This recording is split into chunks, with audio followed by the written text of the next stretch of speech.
Now the fourth Magnificat of the day. Yes, the sun is going down. Perfect timing. Perfect timing. This one is by Sebastian Bach, who you all know. J.S. Bach, we call him sometimes. I call him Sebastian because I apparently knew him.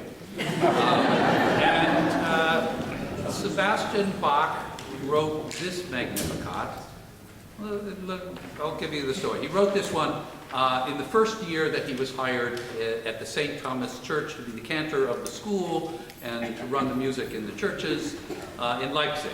He was 38 years old, and so this was the first year of his contract, which I'll tell you in a minute, he violated right away. He violated his contract in this piece, but I'll tell you that in a second.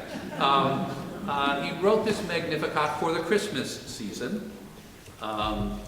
He was in charge of all of the church music in town, and the church music in town meant providing the music for each church service every Sunday, and which is then a lot of music. They expected a lot of music, as you know, and so he wrote cantatas for that. The cantatas he wrote, and he decided to write 5 years worth of cantatas.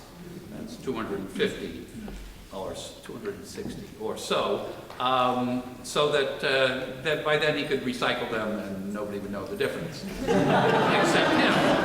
But he also did that with this piece, which is a Magnificat, again, prayer, which is Vespers prayer, and he needed a ceremonial piece for this particular occasion, in 1723, for the season, for the Christmas season, actually Christmas Day performance at Vespers, the end of Christmas Day, and a big ceremonial piece. And for that, he included in the Magnificat prayer 4 other little pieces, which are, he calls, Einlagesatz in German, inserts. These are inserts to be inserted in the prayer. So the text that you've just heard 3 times now has some other stuff in it as well. Later on, he must have had this thought in mind. Later on, he took out those pieces so that he could use the Magnificat on any ceremonial day. These 4 pieces that he interpolated are specifically Christmas pieces. Joy, I have good news, this kind of text, as you can see in the program. So that's what he did. He wrote it for the largest orchestra that we're using today, you see here, because he wanted this to be a big ceremonial piece, so trumpets and flutes and oboes and the strings, of course. And so 5 soloists. And he, however, was also under a time constraint, they told him, in his contract. And we have his contract, which is really funny and sad at the same time to read. His contract, which says, we don't want it to last too long. Really? So they gave him a time limit on this, and this piece, starts at, Bach could keep pieces of music going on for hours, but, they didn't want that. They wanted, 45 minutes to be done. And these interpolations that he made actually had been outlawed 20 years earlier.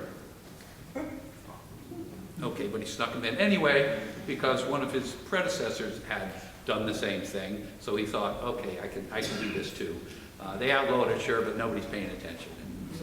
So that's there. And in one of these interpolations, the Jesse one, the 4th one, he uses the latest operatic style.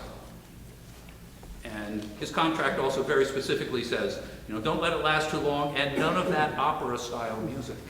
His contract says that. And so, right away in his first big Christmas ceremony, yeah, well, I'll do what I want, kind of thing. It did occur to me in putting together this program that it would make me very amused musically to do the 3 that were written in Leipzig by his immediate predecessor, wrote also a Magnificat that year. And there was another guy, by the way, Sebastian Bach, when he got this job, he was not the first choice. The guy who was the first choice wrote a Magnificat as a sort of a sample piece, and they really liked it and they wanted to hire him, but then, you know, his current employer said, well, I'll give you more money. And so he stayed where he was, and so Sebastian Bach got the job. So there in Leipzig were 3 Magnificats by composers who all knew each other. And so this is the third of those 3 and it's the one that has endured, but it would make an interesting program, at least to me, to do those 3, 1723 Magnificats in Leipzig, maybe some, 20 years from now. But in any case, right now, we're going to do the Magnificat by Sebastian Bach.